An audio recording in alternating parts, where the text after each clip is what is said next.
Olá! O que você entende quando eu falo consciência crística?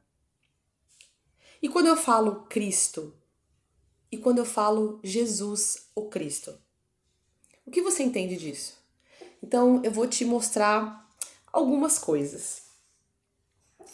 Vamos depurar um pouco as palavras. Vamos falar do que significa consciência.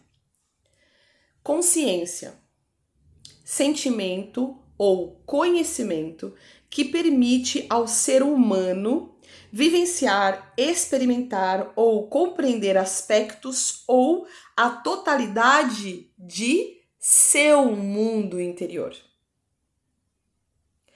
Consciência se trata de autoconhecimento, de conhecer a si mesmo, a si mesma. É aí que você desenvolve consciência. Quanto mais distante você está de você mesmo, de você mesma, menos consciência você tem de quem você é. E, naturalmente e por consequência, você entenderá para onde você vai. Por isso, a importância de se conhecer. Quando eu falo consciência crística, eu estou falando de uma consciência que aceita a própria luz, a luz divina que ela é. Falando de seres humanos, a gente está falando do que especificamente?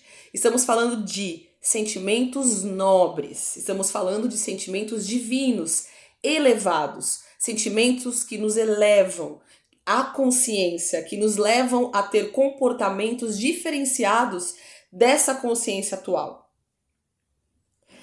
Falando de Jesus, o Cristo, eu posso afirmar para vocês, seguindo as palavras e a lógica dos significados, que Jesus, homem, nascido, encarnado no mundo, nasceu com uma consciência para aquele lugar, naquele momento, naquela família. Ele tinha uma consciência como ser. Encarnado, ele começa a desenvolver a sua própria consciência, porque ele orava e vigiava, conhecia a si mesmo. Ele foi ampliando a consciência de quem ele era e, por consequência, se aproximando da divindade, se aproximando de Deus. A consciência crística é um estado mais depurado e lapidado dos aspectos humanos. Se eu tiver identificado ou identificada com feridas, dores, apegada aos aspectos do ego, eu estou barrando a minha consciência crística. Porque a consciência, ela permite que você experimente. Falando de Jesus, o homem, ele experimentou na vida, fazendo o quê? Indo para o deserto, experimentando a vida, ele se experimentou. Ele foi para o deserto, ele se entregou aos seus anseios e acreditou que esse era um chamado divino nele. Então ele foi. Quando ele foi, ele começou a entrar em contato consigo. Pensa você no deserto, sozinho, sozinha, sem ter para quem ligar, sem ter com quem falar, distante de casa. Pensa como você precisa estar firme em você e nas suas convicções de que o que você sente é genuíno, é divino. Ele, Jesus, o homem, se autorizou a vivenciar a própria essência.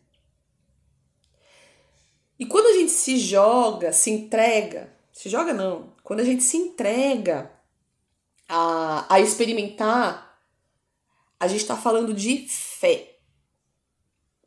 A fé, diferente da crença, é aquilo que te move. A fé é movimento.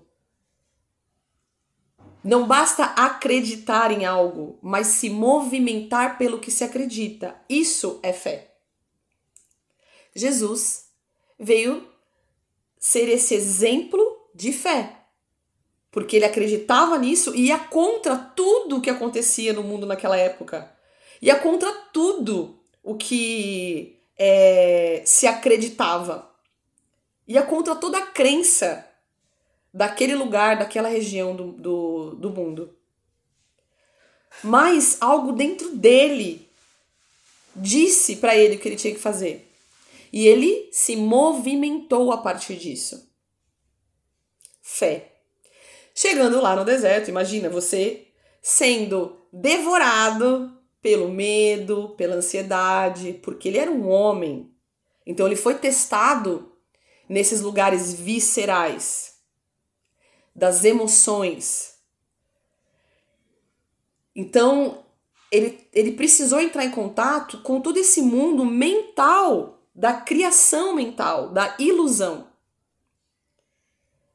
E foi aí que ele foi descortinando as mentiras, o pai da mentira. Porém, esse pai da mentira, naturalmente, quando você olha para ele e você, como um ser que busca a verdade, você vai entender que aquilo não é o caminho que você tem que seguir. E aí você começa a experimentar, agir diferente disso. Jesus, com certeza, entrou em vários combates com o plano mental dele.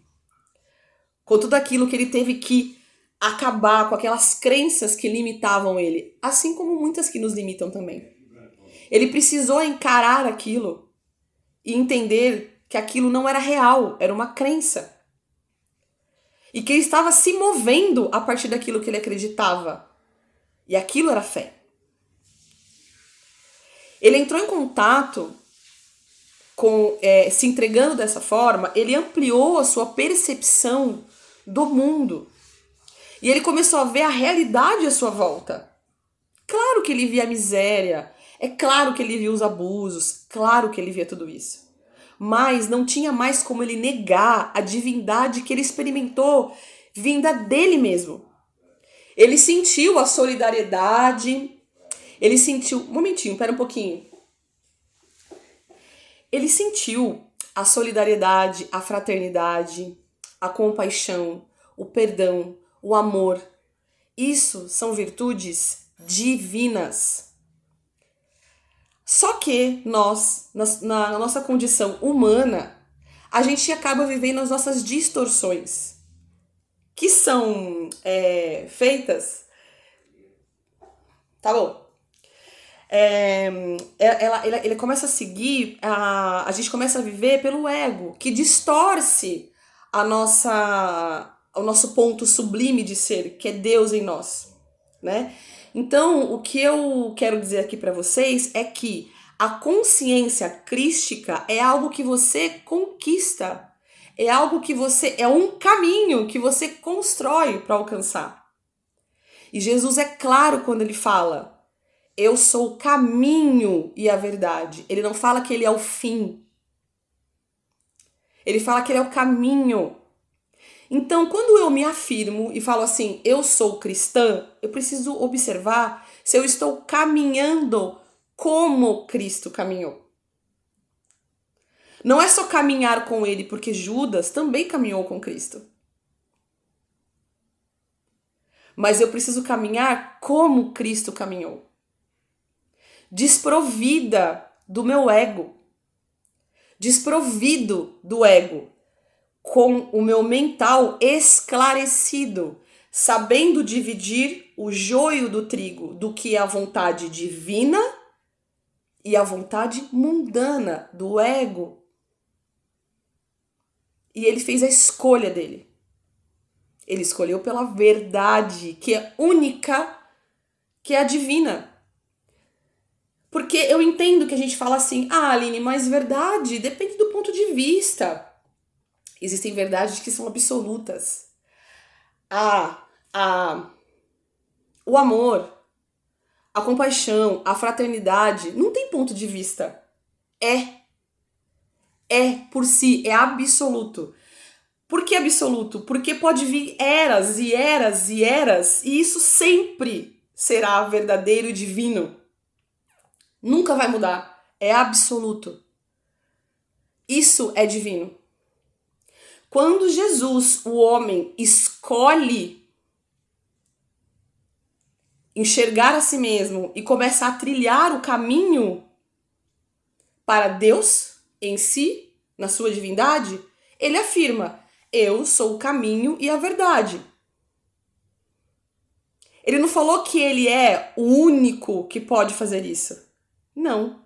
Mas naquele momento, e aí a gente entra na expressão o primogênito, vamos lá? Quando eu falo que Jesus foi o primogênito, eu me refiro a perante a consciência crística que já existe, porque nós somos seres multidimensionais vivendo a multidimensionalidade. Então, essa consciência crística, ela já existe, independente de Jesus. Ela já existia.